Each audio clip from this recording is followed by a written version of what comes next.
viagem em 30 minutos. Desculpe, é só para pôr depois na rede. Decidi fazer uma viagem em 30 minutos para depois deixar o resto do tempo para falarmos da política monetária, porque certamente haverá questões. E nesse contexto, o que eu me proponho fazer é que se faça uma reflexão sobre a condução da política monetária pelo BCE e o que é que se pode esperar dos juros e do combate à inflação. Portanto, eu começaria por chamar a atenção. Estamos todos, eu estou a partir do princípio que já posso começar, Dr. Paulo Carmona. Já posso começar? Ou é bom esperar algum momento? Estamos a ser muito britânicos. É verdade, infelizmente, Faltam algumas pessoas. infelizmente ainda falta, se calhar vamos dar aqui alguma tolerância. Aproveitamos para esperar. Não Tolerância pouco não britânica. tenho nenhum problema de tempo, portanto estou à vontade. Sim, mas isto é.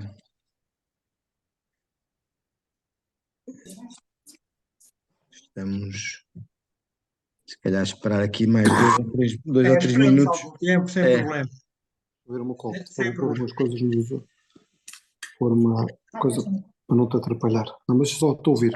Eu peço para desligarem o som, por favor. Só ficar o Dr. Carlos Costa com o som. Sim, senão depois há uma grande dificuldade. Isso. Não faço processo.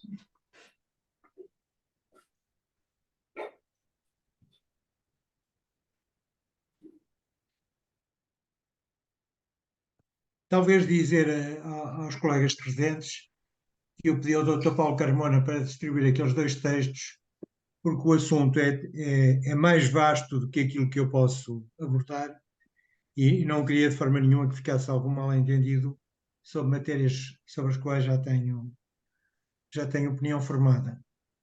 Portanto, só por isso. Como sabem, o PowerPoint já tem mais de um ano e reflete o pensamento que eu tinha desde o início de 22. Se me permite, todos receberam os PowerPoint, certo? Os documentos para esta reunião, certo? Espero que sim, se não, quem não receber, que diga, por favor, no chat.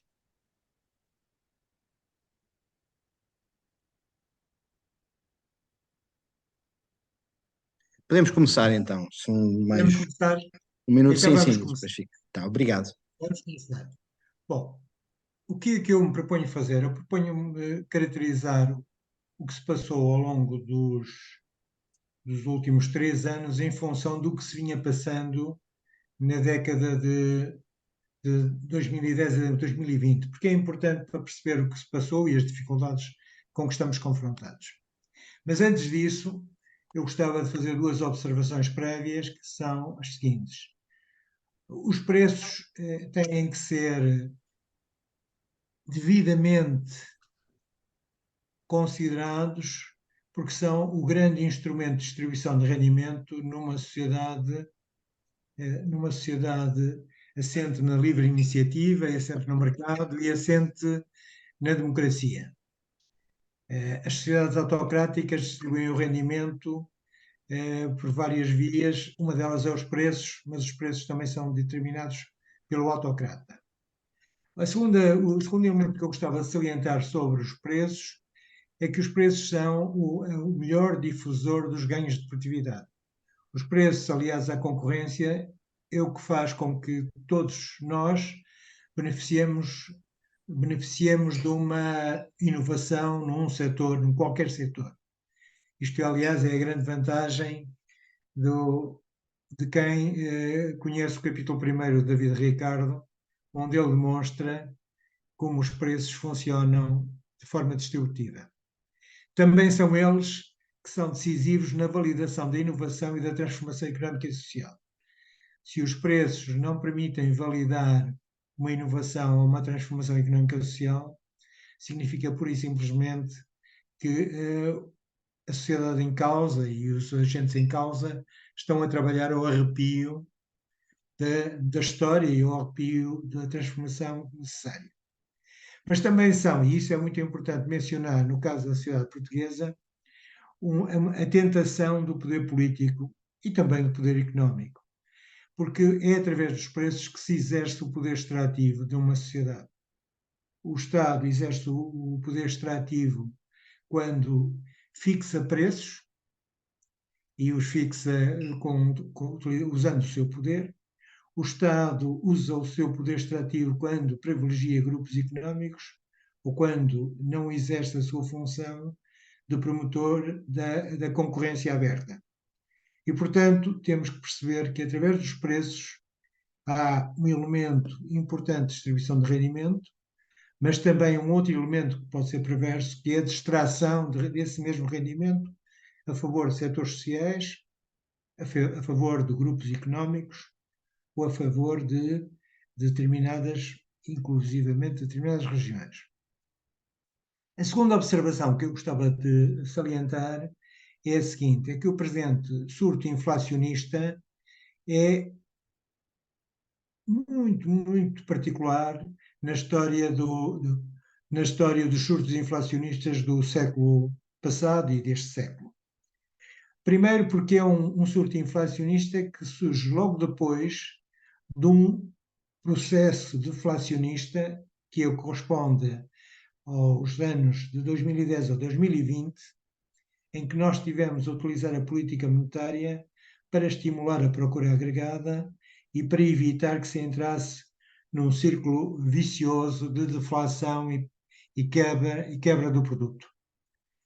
O que significa, e isto é muito importante, que contrariamente aos surtos inflacionistas do passado, aqui nós estamos com um surto inflacionista que arranca numa situação em que a oferta não estava acima do produto potencial e, portanto, não se estava em tensão relativamente à capacidade instalada, pelo contrário, estava abaixo.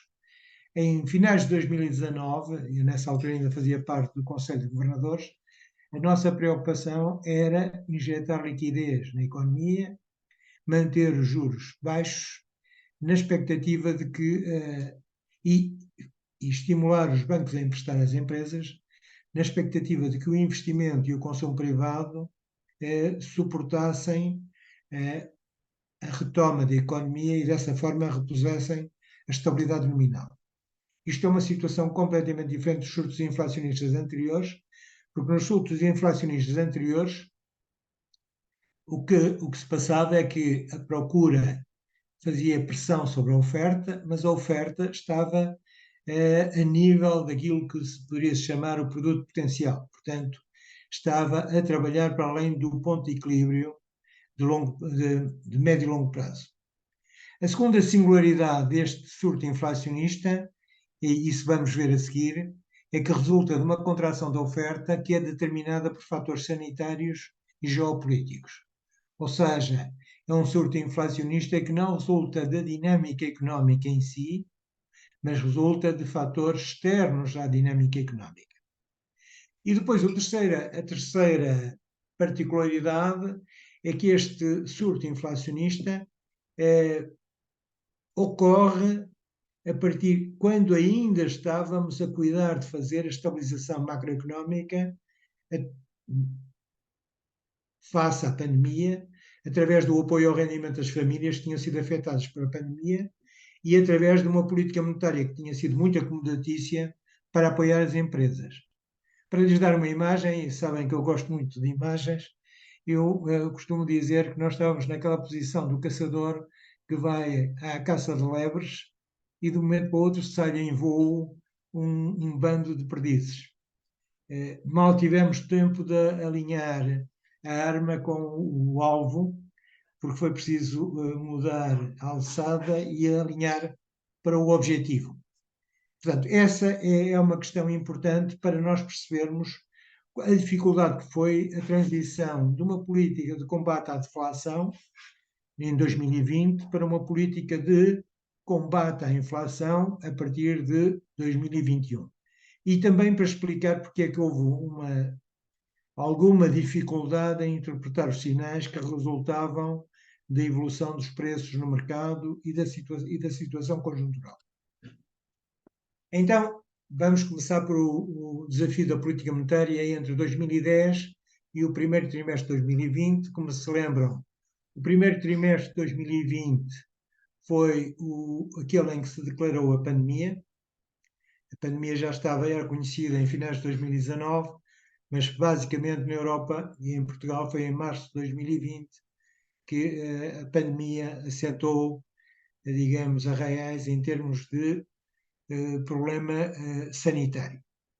Se olharem para a evolução da inflação ao longo desses 10 anos, verificam que a inflação ao longo desses 10 anos, quer nos Estados Unidos, quer na Europa, esteve sempre ou abaixo ou próximo dos 2%, que era a estabilidade, que era o ponto da estabilidade nominal, mas com muita tendência para estar abaixo. Aliás, estes valores que aqui temos são os valores que resultam já da intervenção da política monetária. Porque se não tivesse havido a intervenção da política monetária, os preços teriam tido um comportamento deflacionista mais acentuado. E o que acontece durante esse período é muito simples. Eu coloquei aqui uma curva da oferta e da procura, estão a ver ali as duas curvas, e estão a ver que o problema que se colocava na altura é que o ponto de equilíbrio entre a oferta e a procura situava-se abaixo do ponto de pleno emprego ou do ponto correspondente ao equilíbrio de médio e longo prazo. E o nosso objetivo nessa altura, durante esses 10 anos, era de trazer a curva da procura para o ponto de equilíbrio de forma a assegurar simultaneamente uma inflação de 2%. E foi nessa altura que nós tivemos a fazer uma política monetária que consistiu basicamente em adotar taxas de juros negativas, que é uma inovação. Sempre se pensou que as taxas de juros tinham um limite, que era o valor zero, era chamado a armadilha do limite zero. Nós, pela primeira vez na história, passamos abaixo de zero e estivemos com taxas negativas, o que significava que os detentores de ativos monetários não estavam a receber rendimentos, estavam a pagar pela detenção dos ativos monetários. A segunda operação, que é uma operação comum aos Estados Unidos e à Europa, é a compra de dívida soberana. Só que a compra de dívida soberana na Europa tem um significado mais amplo do que tem nos Estados Unidos. Nos Estados Unidos é uma forma de injetar liquidez, é uma forma também de influenciar a curva de rendimentos do soberano. Na Europa é uma forma de assegurar que não há fragmentação do Muito mercado, bem, sim, senhora.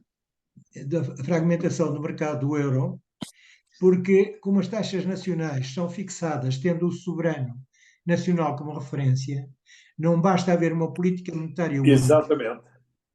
Exato, uma política monetária única para assegurar que as É taxas... verdade, é verdade. Ora, era preciso, e isso já está incorporado na cultura do BCE, felizmente, que é a ideia de que a fragmentação é um risco Exato. de execução da política monetária. E a compra de dívida soberana, que é decidida... É isso mesmo. É É decidida isso a mesmo. partir de 2000. Como eles dizem, primeiro fazemos, depois pedimos desculpa. Como foi decidida com a partir daquela frase do outro. Muito bem, sim, senhora. O outro Pois agradeço a oportunidade, foi um prazer. E creio que voltaremos a falar em breve, muito em breve. com muito gosto, com muito gosto. E, portanto... Não, isso a gente não deixa, portanto já o laço pronto.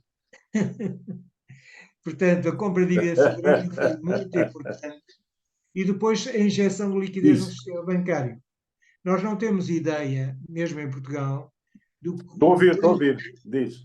Não temos ideia de quanto é que o sistema bancário foi apoiado durante esta fase e porque é que não me digas nada. foi apoiado.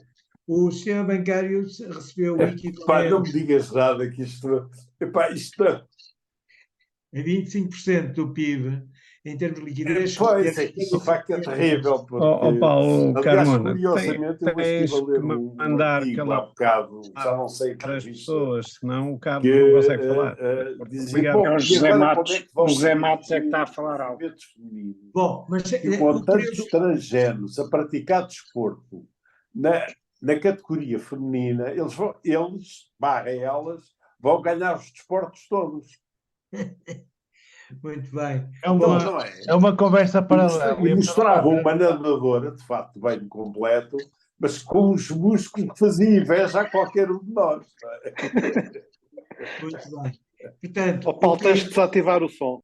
diga, o que Portanto, é pá, interessa sem comentários, sem Paulo, comentários. a sensação que eu tenho é que o Paulo foi embora também, mas portanto, a história do período dos 10 anos é uma tentativa de levar aquela curva, aquela linha preta, a deslocar-se para o ponto tracejado. Mas é que foi mesmo. Foi Sabes qual é a fotografia que circula na internet? Não faço ideia. Desculpe lá, mas isto. Continua, por favor. Ora bem, o que é que acontece depois, a partir do primeiro trimestre de 2020? No primeiro trimestre de 2020 acontece uma situação excepcional, que é uma quebra do produto acentuado tanto na área do euro como dos Estados Unidos, que está aqui, e simultaneamente a inflação que nós andávamos a perseguir como se fosse um Godot, de um momento para o outro declara-se de uma forma, eu diria, exuberante, para utilizar uma palavra de um presidente do Fed americano, de uma forma exuberante. E aí passamos a ter um problema diferente.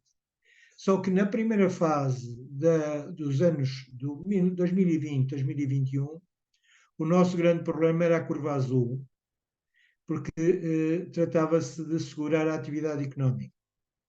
E é por isso que nesse período há um programa massivo de compra de dívida pública, há um programa massivo de transferência de liquidez para os bancos e há um programa massivo também de apoio, eu diria, apoio aos soberanos aos soberanos periféricos, no sentido de assegurar a transferência ou a transmissão da política monetária. O que acontece com a pandemia e que está manifesto aqui na linha azul? Acontece uma contração da oferta, há uma suspensão da produção como reflexo do confinamento e das perturbações nas cadeias de abastecimento, há uma redução da população ativa total e setorial, porque há uma nova atitude perante o trabalho, a chamada Great Resignation. Há uma transição para o emprego informal depois da experiência da separação das entidades empregadoras, e aqui isto acontece sobretudo nos setores onde não se fez o layoff e se optou pelo despedimento e pelo subsídio de desemprego. E, por exemplo, em Portugal há setores que estão a pagar muito caro não terem optado, ou melhor, a política económica não ter optado pelo layoff, porque o divórcio entre empregador e empregado determinou que uma parte desses trabalhadores hoje estejam na economia informal. Normalmente até nos mesmos setores de serviços, mas criando uma perversão no próprio funcionamento da economia. Uma outra questão que é importante, e é por isso é o que eu digo, aí que houve uma incidência diferenciada entre setores em função da sua natureza. O setor, por exemplo, a Horeca em Portugal foi muito afetado pela separação das entidades, dos empregados das entidades empregadoras e pela passagem ao subsídio de desemprego. Portanto, nós assistimos a uma contração da oferta. Ao mesmo tempo, como houve um esquema de apoio ao rendimento das famílias, o que é que acontece? E bem, o que é que acontece? É que as famílias não passaram a ter um rendimento que não correspondia à produção. E, portanto, há um desfazamento entre a produção, riqueza criada, e rendimento distribuído. Na fase inicial do confinamento, as oportunidades de despesa diminuíram, o que fez com que as famílias tivessem aumentado significativamente a sua taxa de poupança. Na fase subsequente, o resultado foi um aumento da procura das famílias, da procura privada. Depois houve uma outra consideração que importa, e isto é importante para perceber o surto inflacionista, foi a emergência de considerações de segurança no abastecimento e na escolha das cadeias de abastecimento. Portanto, isto trouxe como consequência um aumento dos custos do abastecimento, nomeadamente nas cadeias de abastecimento internacionais, e, por outro lado, apareceu uma nova oportunidade de relocalização, o chamado reshoring ou nearshoring, que é matéria para uma discussão de outra natureza, mas importantíssima, que devia fazer parte da estratégia de desenvolvimento português. Apresentando isto agora em termos gráficos, para tornar as coisas claras, a linha vermelha, que é a linha da oferta, deslocou-se para a esquerda, e a linha da procura, que é a linha azul, deslocou-se na primeira fase também para a esquerda. E nessa fase os preços sofreram um aumento, mas um aumento ligeiro, porque a pressão da procura estava contida pelo próprio confinamento. E nessa altura a política monetária tentou suportar as famílias e suportar as empresas, o que de alguma forma permitiu que a seguir, se existia, já falei deste assunto, se existisse um fenómeno que é o que está aí, que é a curva da procura, a linha da procura, desloca-se da esquerda para a direita, criando mais pressão sobre a oferta. O que significa que, basicamente, o aumento do preço inicial, que era P0 para P1, agrava-se, a inflação agrava-se e passa-se de P0 para P2. Este é um processo que corresponde à primeira fase do surto inflacionista. Na segunda fase do surto inflacionista, verifica-se um outro fenómeno, que é o seguinte, é que posso avançar este, já expliquei, como alguns fatores que tinham condicionado a oferta eram temporários, eram revertíveis, a curva da oferta voltou a deslocar-se também, nessa altura para a direita, e encontrou um novo equilíbrio. Só que o novo equilíbrio da oferta, que é aquele que temos hoje, é um equilíbrio que implica maiores custos de produção, porque foram afastadas opções de menor custo, mas de maior risco, e, como consequência, no novo equilíbrio, houve um fenómeno que é o seguinte: uma parte das tensões inflacionistas foram revertidas, é o caso do transporte marítimo, é o caso do fornecimento dos chips, etc., porque a produção retomou, mas a produção retomou com custos superiores àqueles que antes havia. O que significa que se registrou um fenómeno que é, na primeira fase, os preços aumentaram de P0 para P1, de segunda fase, de P1 para P2, e depois há uma reversão parcial da inflação para se situar ao nível P3. E o P3 corresponde basicamente ao efeito, eu direi, ao efeito estrutural da alteração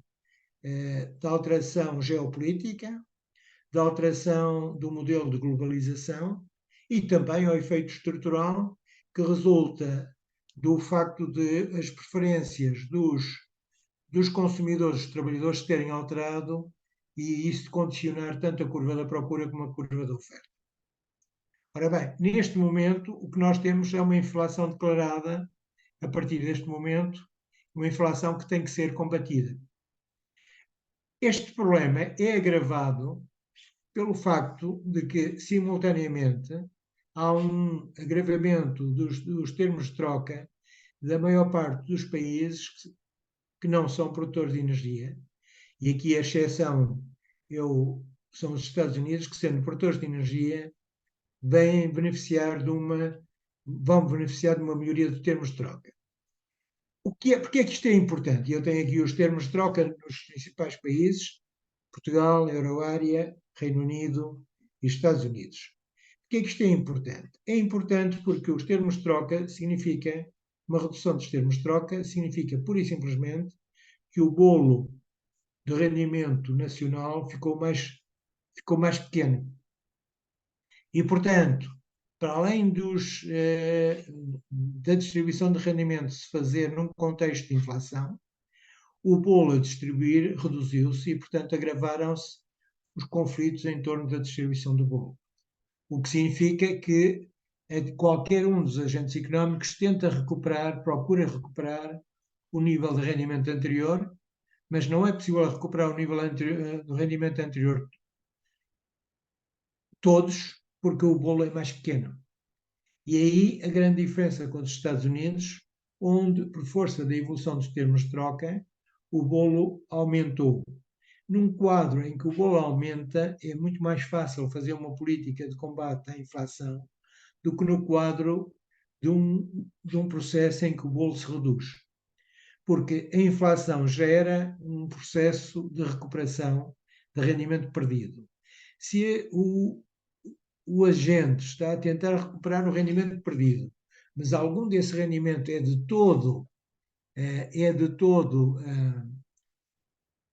está de todo perdido, porque é um perdido posterior, a tendência é para a conflitualidade em torno da distribuição do rendimento se acentuar e, portanto, as tensões inflacionistas também se acentuarem, e, em particular, as tensões que resultam da fixação de salários e preços.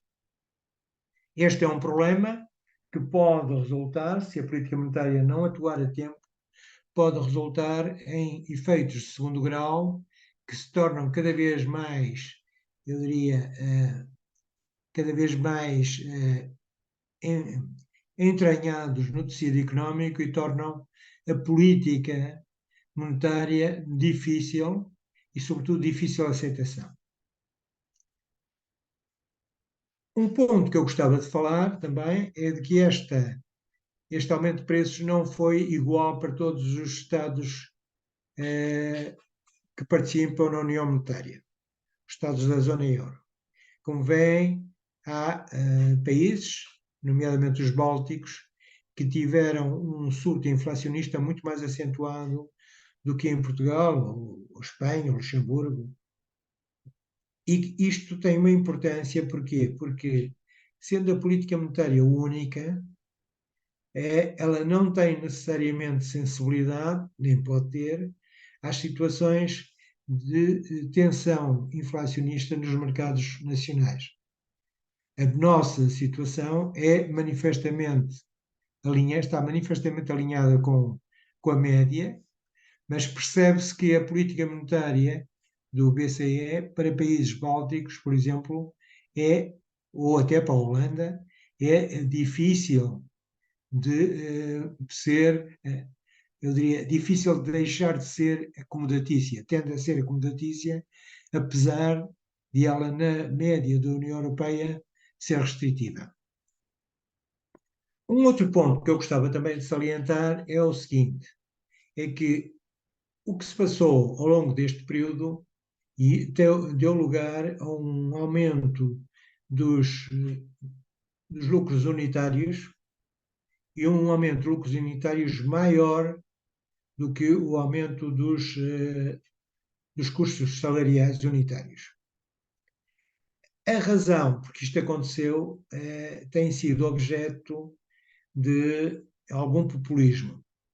E eu próprio tenho censurado isso, porque as pessoas pensam que os preços se formaram no mercado a partir das componentes de custos. Ora, os preços formaram-se no mercado, como eu mostrei antes, pelo jogo das curvas da oferta e da procura.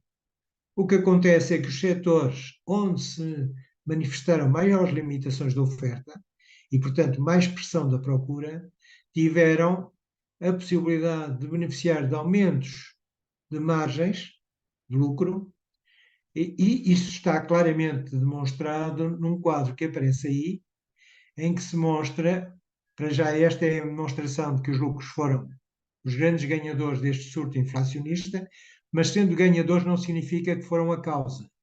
Significa que primeiro aumentam as margens de lucro e depois os salários vão tentar recuperar a perda de rendimento. E é nesse jogo entre a fase inicial em que os lucros aumentam e o período subsequente em que os salários vão aumentar e que se reduzem as margens de lucro, que se joga o problema da persistência ou não da chamada inflação persistente, ou inflação subjacente.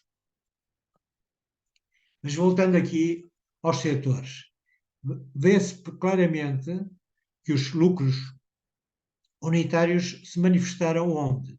Manifestaram-se nos setores que foram mais afetados pelo confinamento ou pelas questões de limitação da oferta internacional. No período de 22, no ano de 22,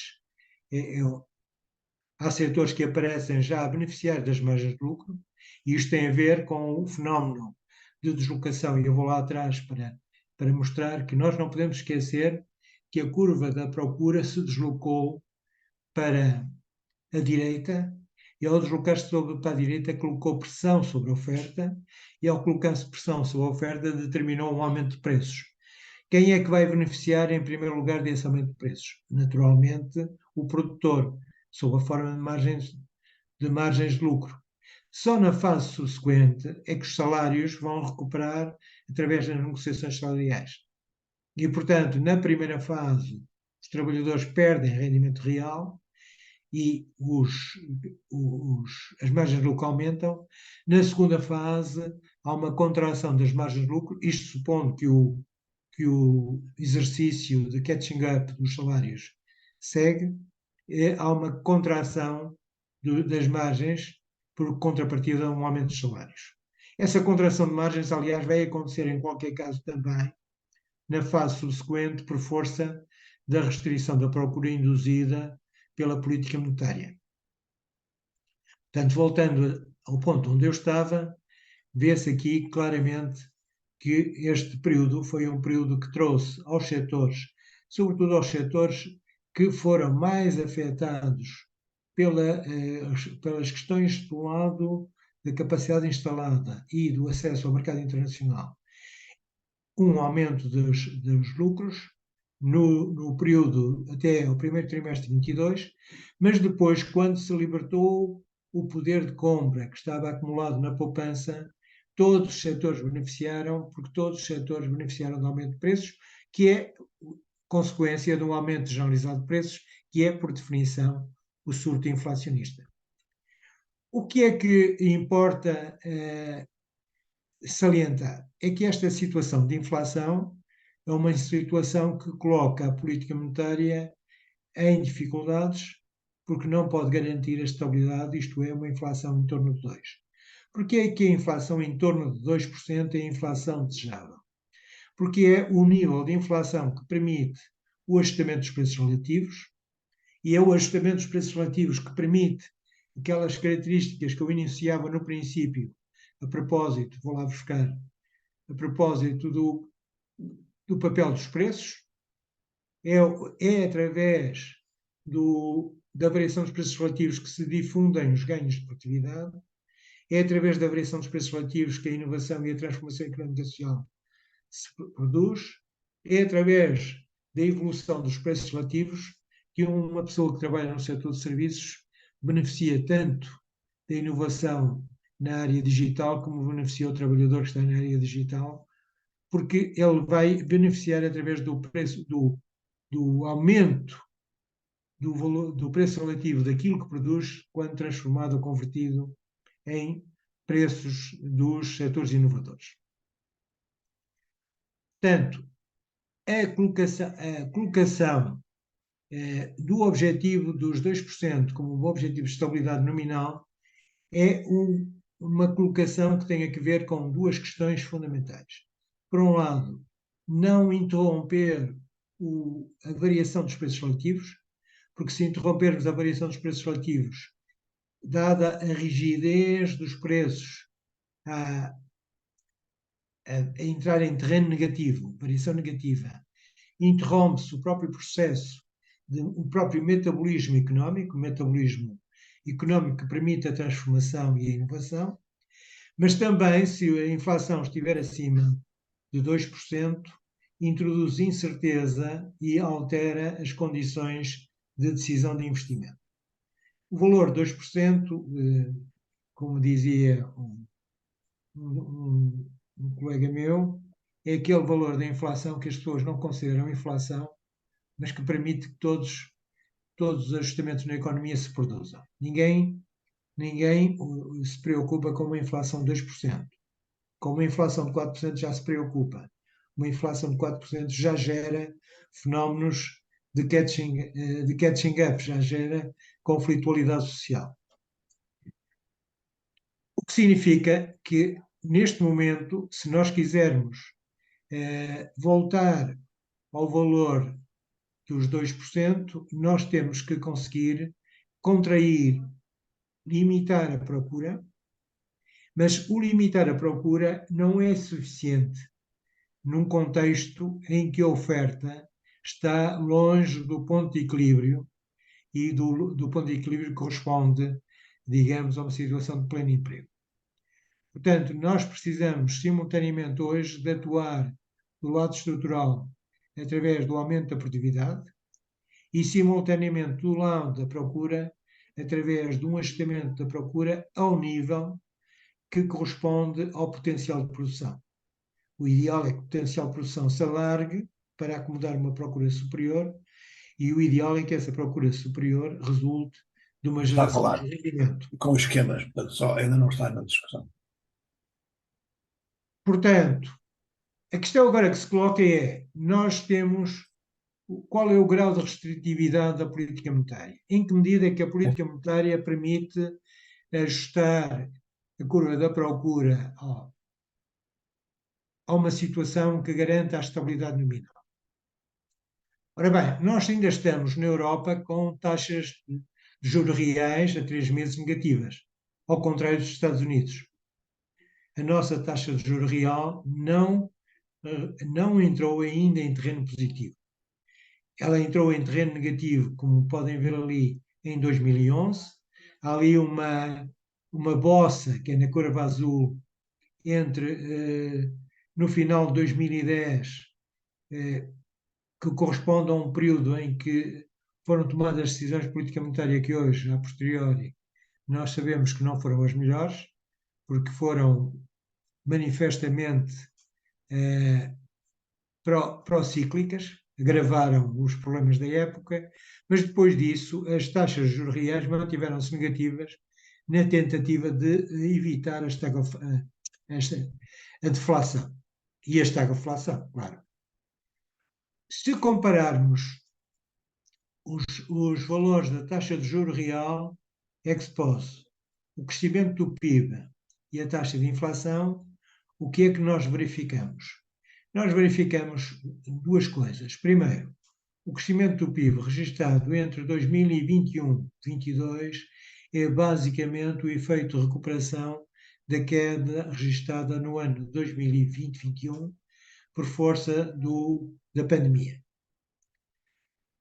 Segundo, verificamos que o efeito do aumento da taxa de juros real tem como simétrico, e isso é claro, porque as duas linhas são quase simétricas, a vermelha e a preta, tem como simétrico uma descida da taxa de inflação. O que significa que é perfeitamente natural que nós venhamos a assistir a um aumento da taxa de juro real por força de duas coisas. Por força da descida da taxa de juro nominal, ou melhor, da descida da taxa de inflação e, eventualmente, aumento da taxa de juro nominal. E a questão que se coloca é para que nível deve evoluir a taxa de juro real. a taxa de juro real deve evoluir para um nível que é o chamado taxa de juro natural, ou seja, a taxa que corresponde à capacidade de crescimento económico potencial a longo prazo de uma economia. Andará em torno de 1%, 0,75% a 1%. O que significa que, no caso da economia europeia, ainda há um percurso a fazer pela taxa de juro real. Este percurso pode ser, é o resultado de dois movimentos. É o movimento da taxa de juro e o movimento da taxa de inflação, que interagem entre si. A taxa de inflação vai baixando à medida que a taxa de juro sobe e dessa maneira a taxa de juro real também vai recuperando e a taxa de juro real, a taxa de juro nominal contribui para o aumento da taxa de juro real e também contribui para a redução da taxa de inflação. O que significa que tudo se joga basicamente em torno da evolução da taxa de juro nominal. Nos Estados Unidos a situação é melhor, porque a curva da taxa de juro real já está acima de zero, já está em terreno positivo, muito embora, se compararmos a evolução da taxa de inflação, a evolução da taxa de inflação na Europa não deixa de ser pronunciada, sobretudo a partir de 2000 primeiro semestre de 2022. A questão que se coloca é como é que se garante que este percurso acontece.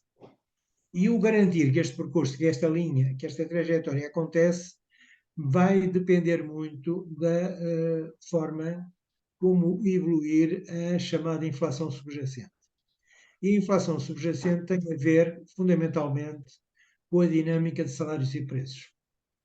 E está demonstrado, e um estudo recente do FMI veio demonstrar, que a dinâmica dos salários e preços depende muito da forma como os agentes económicos formam as suas expectativas de inflação.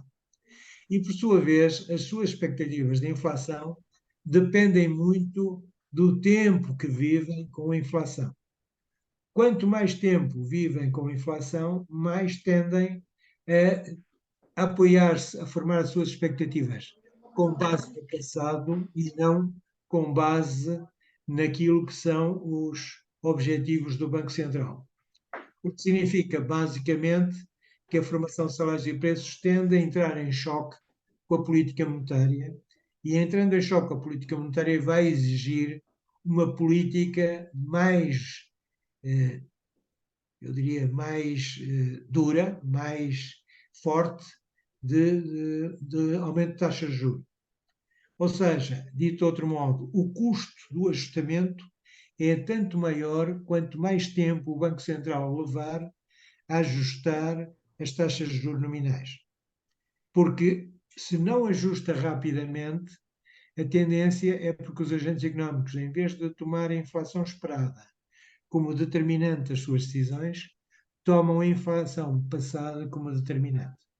Isto é típico, aliás, dos países menos desenvolvidos, onde os bancos centrais não têm reputação.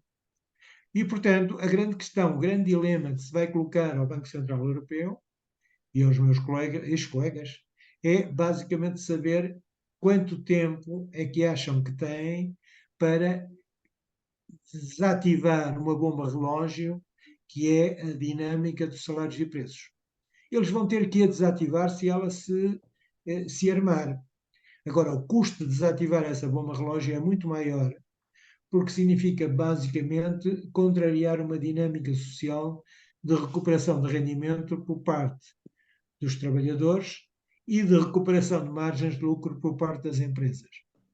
O ideal é que uns e outros vejam confirmadas as suas expectativas de inflação formadas com base na inflação esperada, de forma a que não tenham tendência a recuperar perdas do poder de compra passadas.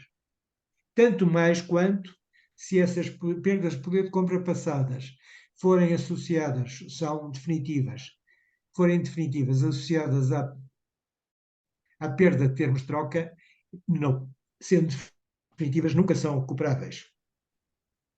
Quando há uma quebra de termos de troca, é um bocado o jogo das cadeiras musicais. É como se retirassem uma mesa, perdão, uma cadeira aos que estão sentados e começasse a tocar a música para todos eles saberem ou tentarem encontrar de novo um assento. Falta uma cadeira, não é possível sentar todos. E é isso que acontece quando há uma deterioração dos termos de troca. E isto é importante, sobretudo, porque à medida que o tempo passa, a necessidade de recuperar poder de compra acentua-se. Acentua-se em função do acumular de inflação. O que me leva a dizer que o tempo e o custo da desinflação será tanto maior quanto as expectativas que determinam a formação de salários e preços sejam determinadas pelo passado, o que tende a acentuar-se com a passagem do tempo. A determinação e a credibilidade do Banco Central Europeu na ancoragem das expectativas de inflação vai ser o fator determinante da minimização dos custos do processo de inflação.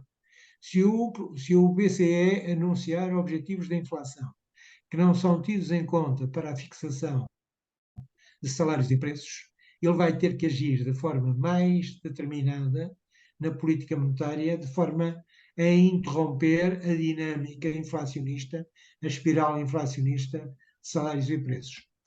O que me leva à conclusão, e depois falamos de tudo, é que o que eu espero do BCE é um claro compromisso com o objetivo da estabilidade nominal. No fundo, é o seu mandato.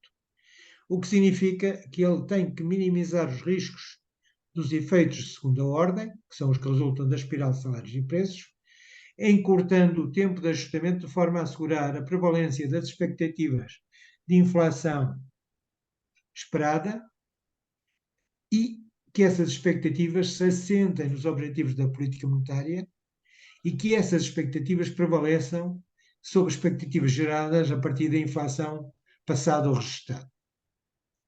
Em segundo lugar, eu espero que o BCE haja sempre que as expectativas de curto prazo desancoraram e, pior ainda, se por acaso as taxas de juros fora a médio prazo se afastarem do objetivo da estabilidade nominal, porque isso significa então que a credibilidade da política perdeu-se, e se perdeu, vai ser necessário agir com muito mais força para a repor. E depois espero que eles mantenham as taxas de juros em níveis restritivos durante o tempo necessário para assegurar o retorno à estabilidade nominal. Isto significa que entre um erro de tipo 1 ou um erro tipo 2, isto é, pegar processo, é preferível pegar processo. Há aqui um agente que não está mencionado e que é determinante para a ação do BCE, que são as autoridades fiscais. As autoridades fiscais, como aliás resultava lá atrás do jogo da oferta e da procura, as autoridades fiscais foram determinantes, em parte, no surto inflacionista que estamos a viver, que tem uma parte que é determinada pela oferta, outra parte é determinada pela procura, e no que diz respeito à procura é fundamentalmente a política fiscal. A política fiscal que vai determinar digamos, o pagamento de um rendimento sem contrapartida de produção, a constituição de uma poupança e depois o uso dessa poupança passada a fase mais crítica da pandemia. E é isso que vai acentuar a pressão sobre uma oferta que, por sua vez, já ela própria também já estava limitada, condicionada pelos fatores temporários de mercado, como sejam os transportes, como sejam o acesso às matérias-primas ou a componentes, e por fatores estruturais que têm a ver com o arranjo geopolítico e com a necessidade de encontrar abastecimento alternativo a custos superiores àqueles que anteriormente eram prestados e, simultaneamente, pelas alterações geopolíticas que resultam de um ponto que é importante, é que a geopolítica vingou-se da geoeconomia. nós vivemos até 2020 na ilusão de que a geopolítica se subordinava à geoeconomia. Ou seja, que as lideranças dos países autocráticos não iriam nunca,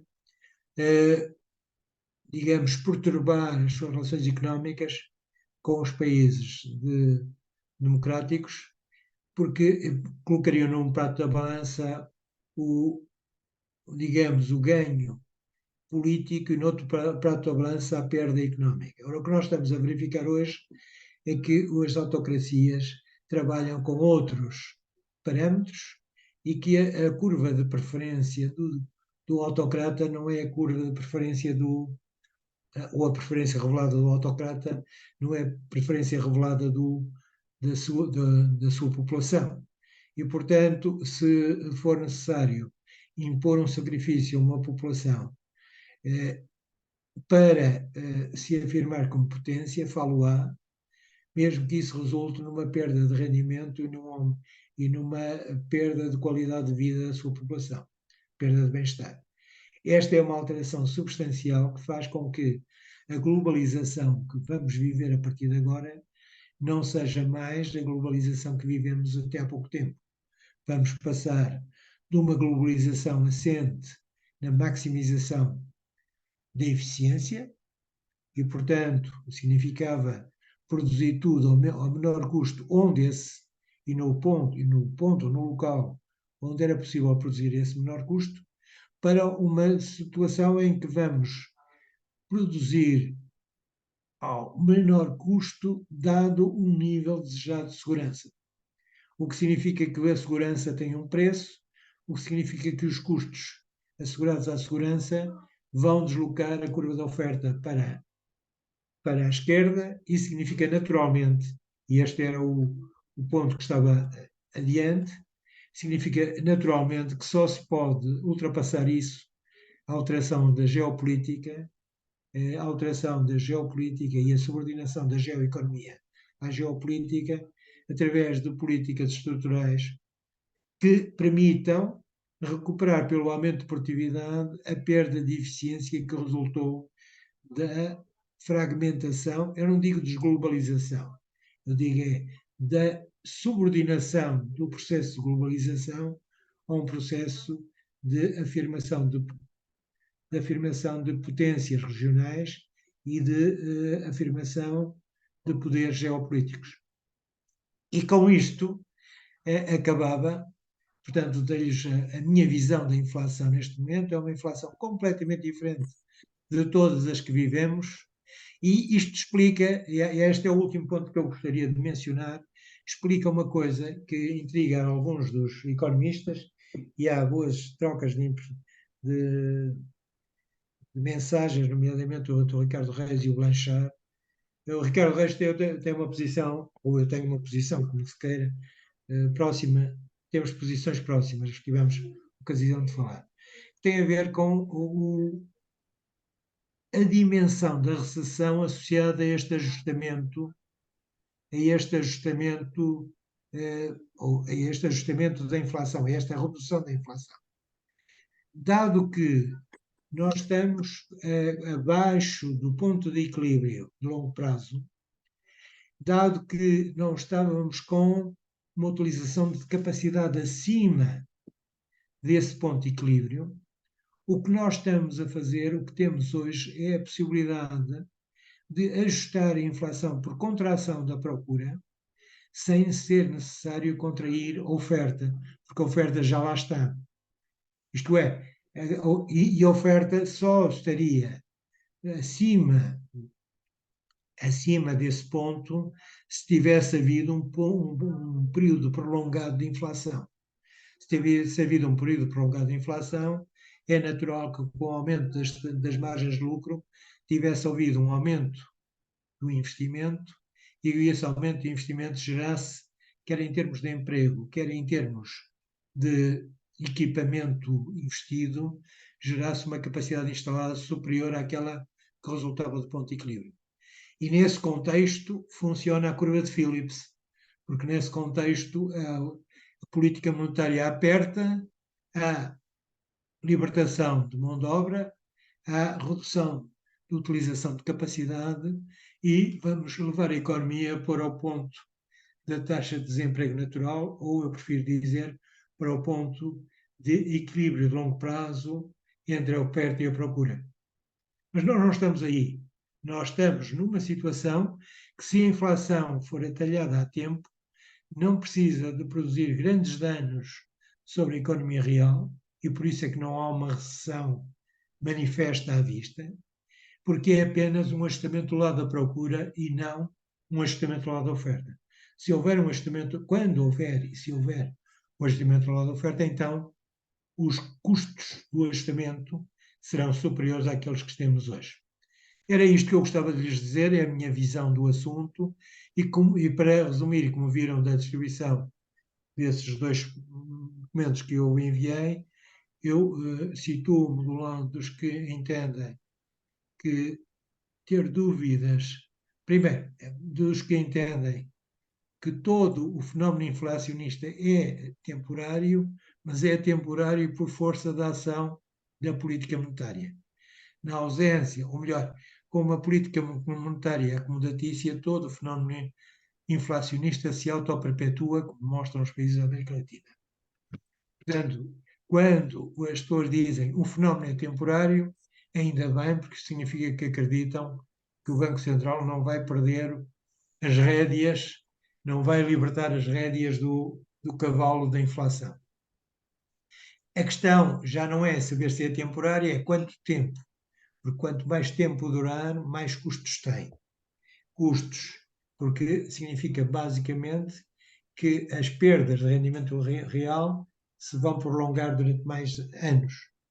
Ora, a vantagem de todos é regressar rapidamente a um quadro de estabilidade nominal, passando a funcionar, o que é normal, a variação dos preços relativos, mas a variação dos preços relativos é uma espécie de oxigenação do tecido económico e social, porque é através da alteração dos preços relativos que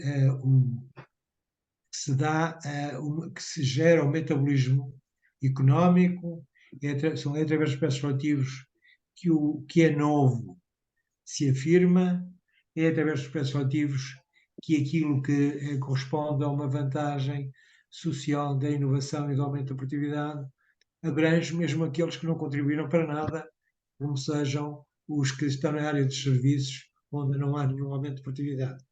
E, aliás, é por isso que há o famoso teorema de Stokes-Samuelson, que demonstra que os que estão do lado dos serviços estão sempre com a sua hora de trabalho a valorizar relativamente aos que estão na área, não é aos que estão, à área de trabalho, ao produto dos que estão na área inovadora e de transformação. Mas isso faz parte da virtualidade dos preços, e é a virtualidade dos preços que assegura, por um lado, crescimento económico e, por outro lado, difusão e distribuição desse rendimento. Assim, haja uma política de concorrência adequada e não haja tentações de extração de rendimento por parte do poder público. Era isto.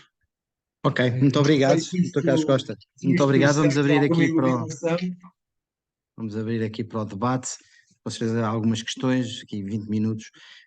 Eu tinha, para começar, uma questão, que é, sendo as origens da inflação semelhantes, nomeadamente em termos geopolíticos e a pandemia, os Estados Unidos e a Europa comportam-se de forma bastante diferente.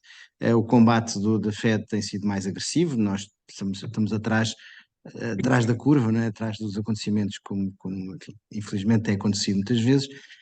E a reação, apesar de nós vermos a determinação com que o BCE está a combater a inflação, e é digno de nota, mas nós também vemos que, como falou ao princípio, a inflação também foi maior nos Bálticos do que nos outros países. Nós estamos a ver casos em que, até por questões ligadas à China, a produção industrial da Alemanha está a afundar o país numa recessão.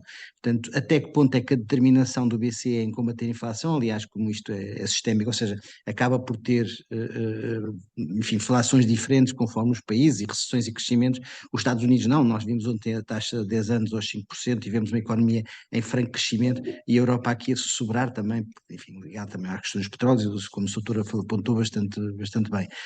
A minha questão é, até que ponto é que essa determinação do BCE será julgada pelos mercados, tendo em atenção que ele não poderá subir muito mais a taxa por causa dessas economias em recessão e a desvalorização do próprio euro. Se a acontecer pelo diferencial de taxa de juros, enfim, isso nunca se sabe o que é que poderá acontecer, mas poderá ser uma causa não agravar ainda mais a inflação na zona euro e contribuir aqui para uma enfim, digamos, o BCE está numa encruzilhada entre salvar os países de alguma recessão, notamment os espanhóis, e o combate à inflação.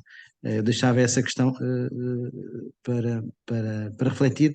Não sei se calhar é possível juntar mais duas questões e responder tudo ao mesmo tempo, Força, ou como... força, Diga, por favor. Mais, força. tentar com o braço do ar, eu não consigo identificar. Sim, por favor, diga. Posso ir eu? Sim, por favor. Dr. Carlos Costa, cumprimento a todos os colegas e ao Dr. Carlos Costa em particular, e obrigado por estes esclarecimentos todos. Uma questão muito concreta, Dr. Carlos Costa. Eu sou provedor de uma Santa Casa da Misericórdia, neste caso Sintra, envolvido no setor social, num país em que uma Santa Casa que é privada, é sempre bom dizer, mas não é remunerada suficientemente, porque os seus utentes são muito frágeis, e pelo próprio Estado, que nos financia aquém daquilo que seria expectável.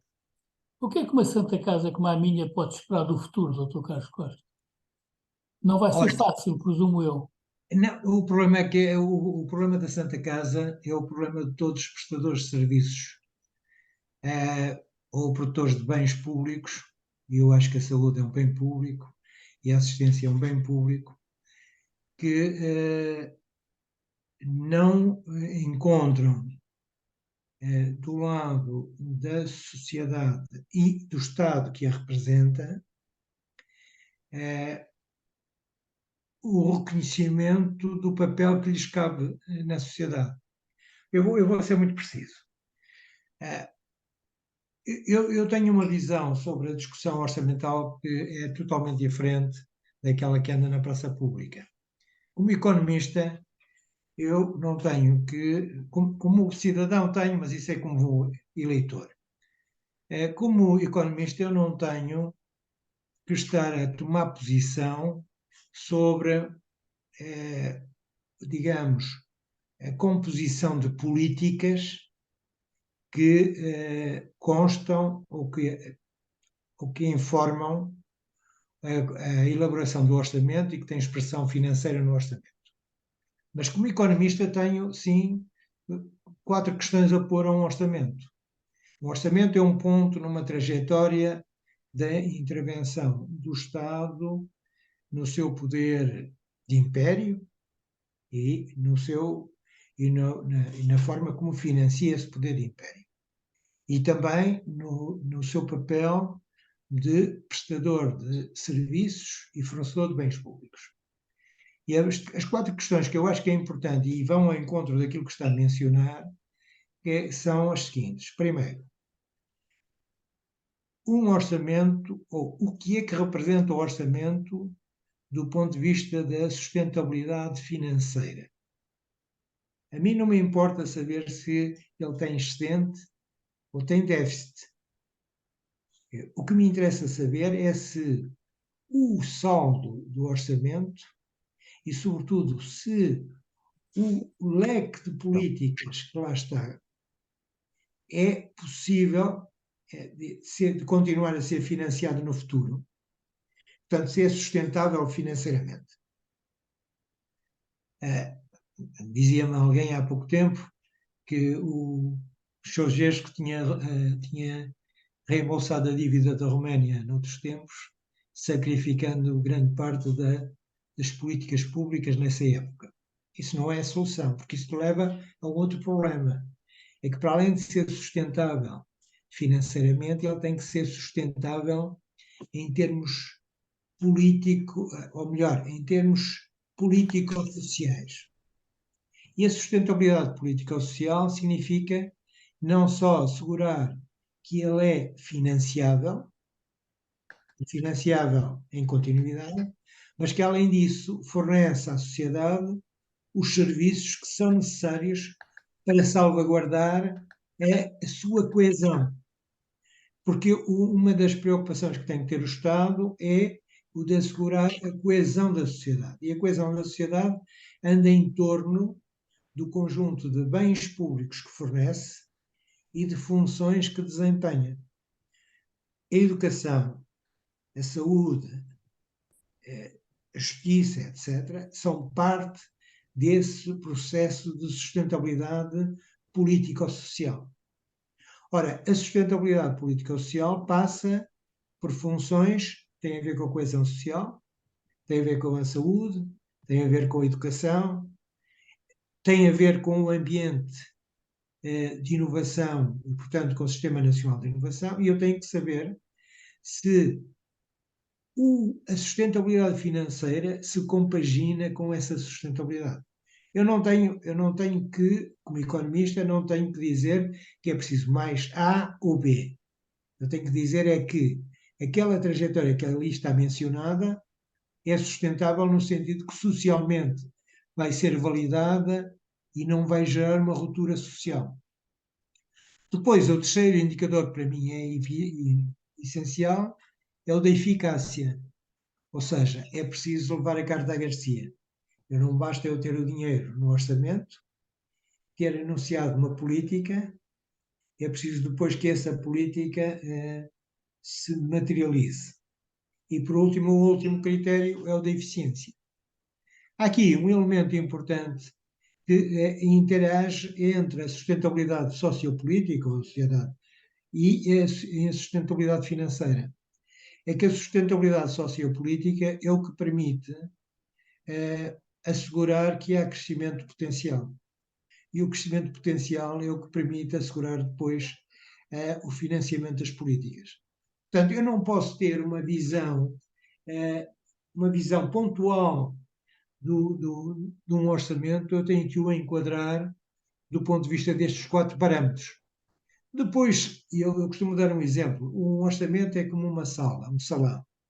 Depois se arrumam os sofás à direita ou à esquerda, é uma questão que é de âmbito político-partidário e de eleitores. Agora, o que é preciso é que haja um salão, que esse salão seja cada vez melhor e que a sociedade tenha capacidade para o disponibilizar. Se o risco é o salão cada vez ser mais pequeno, ser cada vez mais deteriorado, não importa nada estarmos a discutir se colocamos os sofás à entrada ou à saída do salão, porque isso já é irrelevante.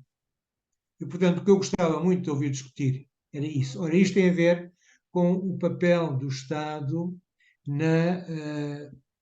no fornecimento, ou melhor, na garantia de acesso aos bens públicos. E nós em Portugal temos uma grande confusão, que é a seguinte: uma coisa é a garantia de acesso aos bens públicos, outra coisa é a produção dos bens públicos e outra coisa é a garantia de qualidade dos bens públicos. Não é necessário que a produção de um bem público seja necessariamente um monopólio público. Pode ser do terceiro setor, como pode ser do setor privado. Deve ser monopólio público quando estão questões de preenchimento de lacunas de mercado, ninguém pega, ou quando estão questões em jogo que têm a ver com questões de soberania que não podem ser, digamos, delegadas. Mas na área da saúde, ou na área da educação, ou na área da investigação, eu não vejo nenhuma razão para que o Estado não assuma a função de ser o promotor do fornecimento desses bens, quer ele próprio, quer através de terceiros, sejam eles privados ou do terceiro setor. O que tem que garantir, nesses casos, o que tem que garantir é que o acesso a esses bens públicos é efeito de igualdade de circunstâncias por qualquer cidadão, independentemente do seu rendimento, porque é uma questão de coesão, e que a entidade produtora recebe o mesmo valor independentemente da sua natureza. E que o bem produzido é sujeito ao mesmo escrutínio de qualidade, independentemente do seu produtor. Ora, isso é que era importante ver. Sim. Portanto, se eu vejo uma entidade privada, uma entidade do terceiro setor, que desempenha uma função, eu pergunto, há substituto para essa entidade? Não há. Então, se ela desempenha essa função, se ela produz esse bem público, a única discussão que temos é produzi-lo mais caro ou mais barato do que o produtor público. Se o produz mais caro, vai ter que ajustar-se em termos de eficiência àquilo que é a produção pública. Se o produz mais barato, ainda bem, porque significa que cria um elemento de concorrência com o setor público. Agora, o setor público não pode ser o monopolista da oferta do bem público, a menos que esse bem público, pela sua natureza, não possa ser entregue ao terceiro setor ou ao setor privado. O que significa que, mais importante do que estarmos a conceber a oferta pública de um dado bem, é importante ver se há uma oferta agregada de privados, terceiro setor e público, que corresponde às necessidades. Nós sabemos hoje, com grande probabilidade, quantos infartos acontecem no país num ano, quantos nascimentos acontecem, quais são as necessidades. Nós sabemos também, com grande precisão, qual é a capacidade instalada para fazer face a esses Isso. problemas. O que temos que, no fundo, assegurar é que cada um desses agentes está integrado num sistema em que respeita aos mesmos princípios em termos de acesso, respeita aos mesmos princípios em termos de qualidade e é remunerado nas mesmas condições que é remunerado, ou melhor, é remunerado nas condições do custo que o setor público suporta para fornecer o mesmo serviço. Ok. Eu não vejo porque é que há de discriminar. Portanto, eu peço desculpa fazer esta divagação. Sim, é que Mas estamos a. é uma questão importante do ponto de vista da organização sociopolítica do Estado português. Ok. Nós confundimos fornecer um bem público com monopolizar a oferta do bem público. É evidente que há casos em que, pela sua natureza, não é economicamente possível um agente não público fornecer o bem. E essa é a função supletiva exatamente do setor público. E isto não tem nada de ideológico, porque há países, eu conheço alguns, onde se move da esquerda para a direita ou da direita para a esquerda, mas a estrutura de fornecimento é a mesma. O que se altera é provavelmente a ênfase dada a numa dada política que é endereçada, sei lá, no setor da educação e abrange todos os agentes que são atores desse setor. Ou no setor da inovação, por exemplo. Ok. Dava-lhe só, se fosse Muito só 5 obrigado. minutos. Muito obrigado. 5 minutos só para. Se alguém tem alguma questão. Há aquela questão que eu lhe tinha colocado sobre a recessão na Alemanha e o BCE, Sim, sim. mas só para acabar, temos mesmo que acabar entre 5 minutos, se for Está bem. possível breve. Relativamente a essa questão, é muito simples. Felizmente, que o mais convertido à estabilidade nominal é exatamente a Alemanha. E, portanto, o facto da Alemanha ser o mais convertida à estabilidade nominal significa que ela se trata do país que mais compreende as vantagens do processo de desinflação.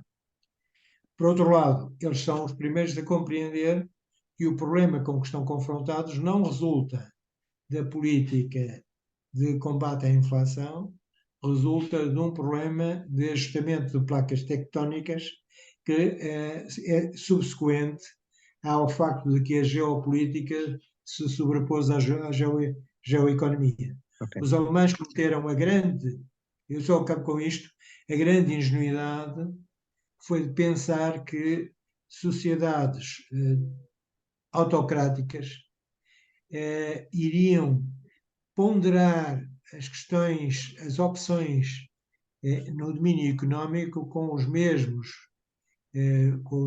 parâmetros e os mesmos da mesma forma que faz uma sociedade democrática. Ora, a verdade é que não é isso e, portanto, uma sociedade autocrática assume uma perda se daí houver uma contrapartida em termos de aumento de poder político.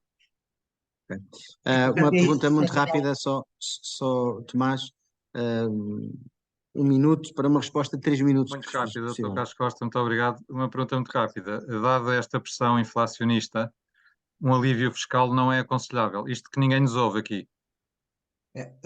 Eu sou a favor de medidas fiscais transversais que aumentem o produto potencial. Sou a favor de uma política fiscal que se revele neutra do ponto de vista da procura agregada. Portanto, se houver uma redução de tributação, e sou contra as ilhas tributárias, que é criar sistemas, tem que ser simples, transversais, e o princípio básico neste momento é, se vamos reduzir a tributação, temos também que reduzir a despesa.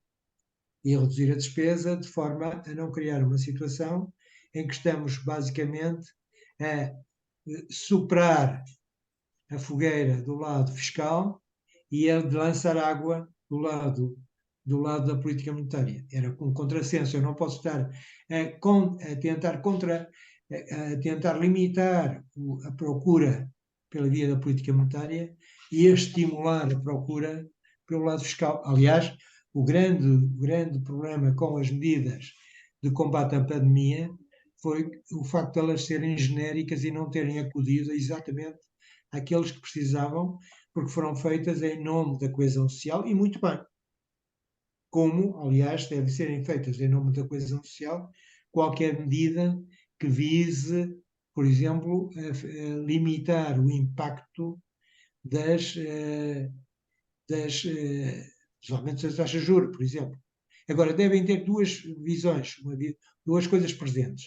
Primeiro, é haver a totalidade dos efeitos e, em segundo lugar, partir sempre do princípio de que as medidas têm que ser necessariamente muito seletivas, sob pena de perderem a sua eficácia e transformarem-se tão só num aumento direto ou indireto da despesa.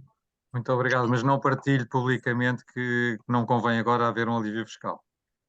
Não, eu não disse isso. Atenção. O que eu disse é que há necessidade de rever a arquitetura fiscal no sentido de eliminar as ilhas, no sentido de o orientar para o aumento do produto potencial, e qualquer redução que ocorra no domínio fiscal deve ser acompanhada por aumentos de eficiência no domínio da despesa.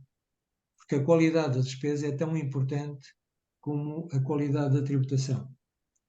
E, por exemplo, o IRC, eu sou dos que defendo uma redução significativa do IRC, mas agressiva, desde que preenchidas determinados requisitos. Eu defendo que o IRC deve ser reduzido para 10% a 15%, para todas as empresas que estão disponíveis para apresentar contas auditadas, que estão disponíveis para adotar modelos de governança que conciliem a função propriedade, a função gestão e a função empreendedora, de forma a garantir que há uma perspectiva de crescimento. E que, além disso, tenham no seu horizonte a possibilidade de o empresário que se transformou em proprietário se transformar depois em investidor, libertando a gestão da empresa e passando a ser um elemento que não só acompanha a sua empresa, como acompanha outras com financiamento. Muito obrigado. Bom, e foi mais um Fight Talks. Quero agradecer ao Dr. Carlos Costa e, obviamente, a todos que nos acompanharam a ouvir esta excelente lição sobre a política monetária e porque é que esta inflação é diferente e como estamos a combatê-la. E obrigado. Espero contar convosco novamente no próximo Fight Talks. Espero que tenham gostado. E é assim que se termina um resto de dia bom. Viva o Benfica, viva o Braga e boa semana de trabalho. Muito obrigado. Aliás, fico admirado que ainda estejam cá. Isto é online. Isto é Não, só são ligar a os televisão. sportinguistas. São os sportinguistas. E alguns não benfiquistas. Sim. Exatamente. Não- E amanhã não viva o necessariamente Sporting. sportinguistas. Exatamente. Obrigado pela vossa Obrigado. atenção, mas havia Obrigado. matérias que exigiriam muito mais tempo, Sim, claro. nomeadamente as questões relacionadas com o papel do Estado, que é vital no crescimento económico, mas não é para se substituir aos agentes do crescimento, é para os potenciar e suportar. Bem, Muito obrigado, Obrigada então. pelos documentos A todos. partilhados. Muito obrigada. Obrigado. Até breve. Até breve. Bom Obrigada. resto Até de breve. dia. Obrigado.